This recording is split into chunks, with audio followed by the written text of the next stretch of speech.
Hoje eu caminho com uma certeza, eu falei assim, que eu nunca tive tanta certeza que Ele está comigo. Glória a Deus. Ele tirou de mim o imediatismo.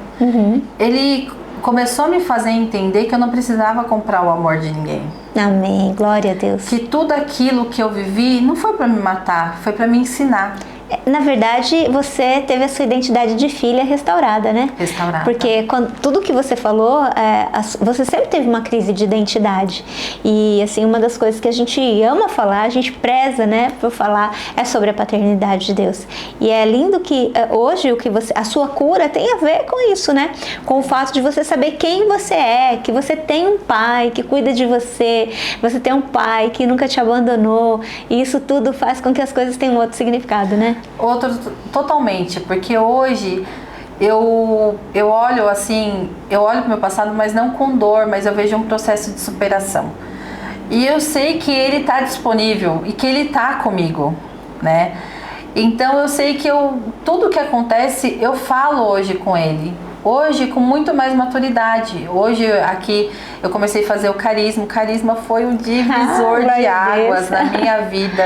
Amém. Que eu não sei, assim, porque o Daniel já queria entrar.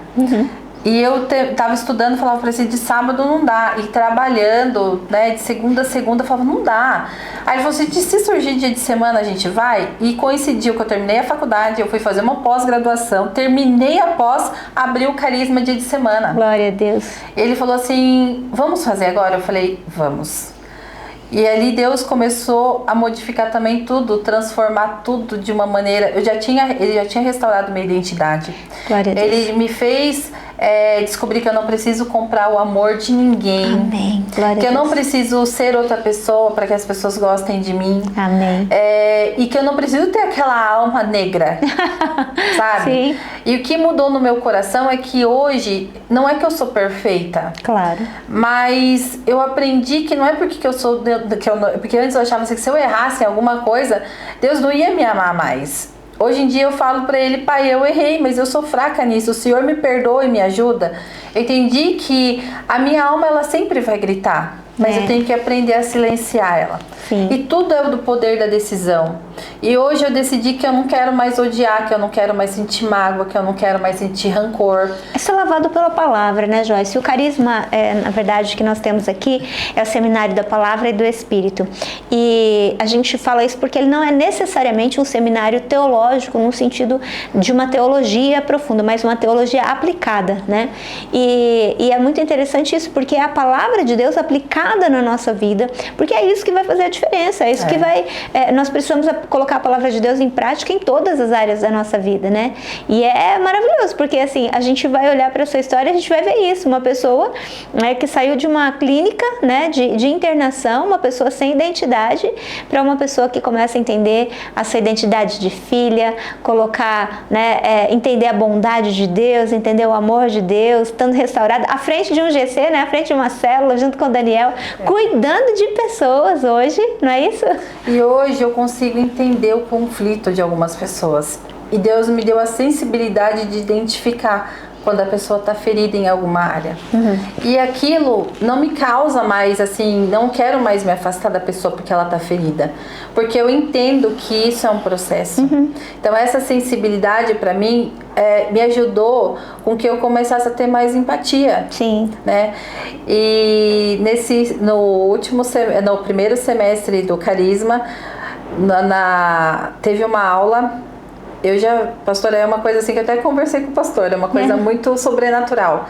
Quando eu estava fazendo a faculdade, o Senhor já tinha me falado que eu não permaneceria somente na área hospitalar. E eu não entendia nada. E eu cheguei no Daniel, eu falei, Daniel, Deus falou isso comigo. Daí ele falou assim, não, você tá ficando louca. Olha o que você tá passando. Né? Eu gasto tanto de energia, de dinheiro, de tempo. E eu fiquei quieta. Só que Deus já tinha me falado, Deus não faz nada antes de avisar a gente, né? E eu vim pro Carisma um dia e Deus já tinha falado comigo que não era que era para eu me dedicar mais à minha família. Porque o que acontece? Não tem como você servir a Deus e negligenciar a sua família. Nossa família é nosso primeiro ministério, né? E eu nunca tinha parado, eu sempre cuidei de estudar, eu sempre trabalhei. Até mesmo por ter passado muita dificuldade na infância, ali na juventude, eu comecei a trabalhar, depois não parei mais. E Deus foi muito bom comigo, porque Ele não me fechou em nenhum momento. As portas que se fecharam foi por decisão minha. Só que dessa vez Ele me permitiu terminar a faculdade, entrar a trabalhar, e Ele falou ao meu coração que eu ia sair para cuidar da minha família. Uau, glória a Deus. Muita gente não entende isso, sabe, gente? Isso é muito importante nós entendermos que a família é o nosso primeiro ministério, sabe?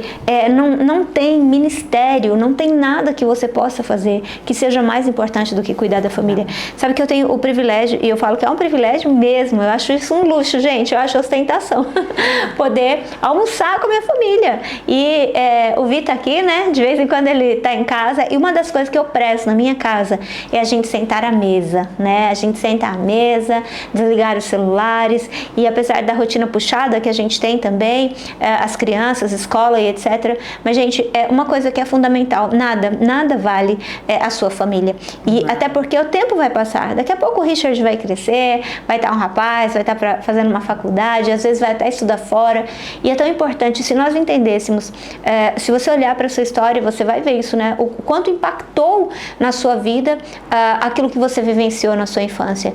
E se nós, como pais, entendermos, principalmente pais cristãos, entendêssemos, né, o privilégio que nós temos, o que Deus está compartilhando conosco, o privilégio de formarmos pessoas, de compartilharmos a verdade do Senhor. Isso é um privilégio, isso é algo maravilhoso, né? E poder apontar o Senhor como pai para que os nossos filhos não vivam, não tenham experiências, né, como as que você teve também, né, Joyce? Foi. E só que assim, não foi uma decisão que eu tomei de imediato. Eu falo assim, que a gente fala, eu falo assim, a base da confiança, você fala que confia. Mas a hora que alguma coisa como se diz assim, nem sempre você vai se fechar a porta. Às vezes você vai ter que renunciar a alguma coisa. Sim. Só que ao mesmo tempo que eu tinha convicção no meu coração, eu falava assim, Deus, eu acabei de me formar, né? Renúncia, né? Só que Ele chegou e falou pra mim, é chegado o tempo. E aí eu falava assim, não, mas eu só vou mais um pouquinho.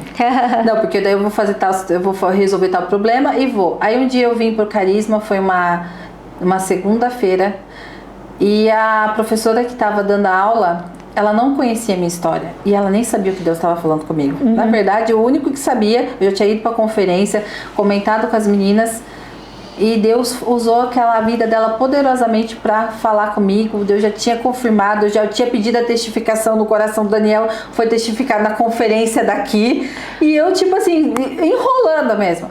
Aí foi quando eu entendi que eu tinha que cuidar da minha casa e da minha família. Então eu abri mão daquele momento, da mesma maneira que houve um momento que eu tive que abrir mão das coisas do Senhor para poder me dedicar à minha carreira. Hoje eu abri mão da minha carreira para me dedicar à minha casa, à minha família e também as coisas agora do Senhor.